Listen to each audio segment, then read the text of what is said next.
detention and joins us. Mr. Wine, thanks so much for being with us again.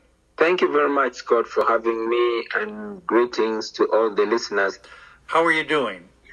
Well, I'm still alive, that's all I can say. How were you and your supporters treated in prison? Well, we were beaten and pepper sprayed and locked up.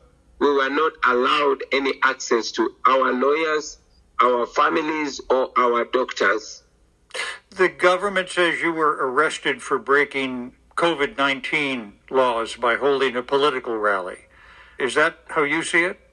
Well, I must say the COVID-19 has been weaponized to be used against the opposition, and in particular, the biggest threat of President Museveni's 34-year-old grip on power.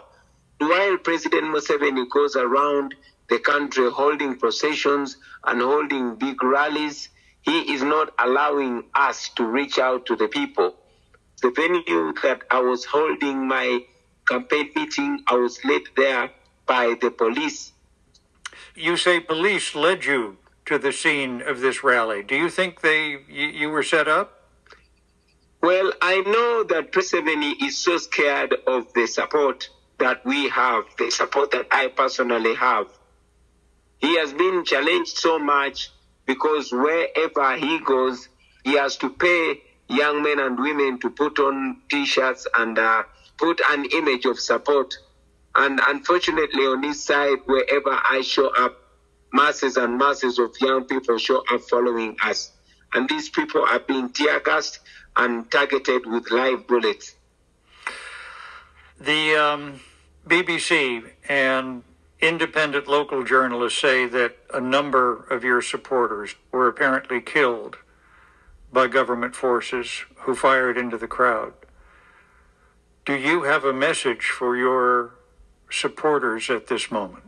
First of all, I send condolences to the families that have lost loved ones.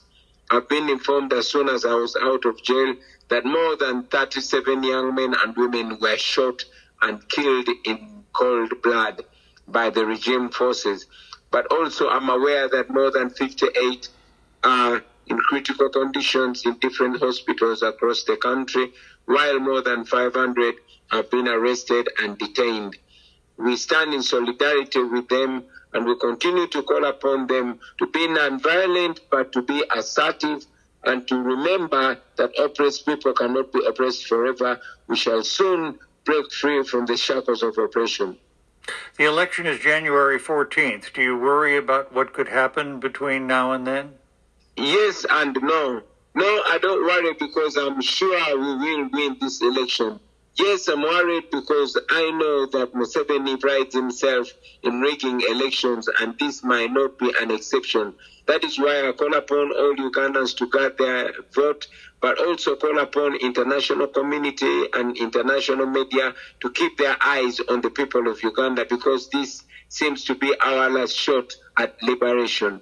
Remember, since Independence Day, in 1962, Uganda has never had a peaceful transfer of power from one leader to another.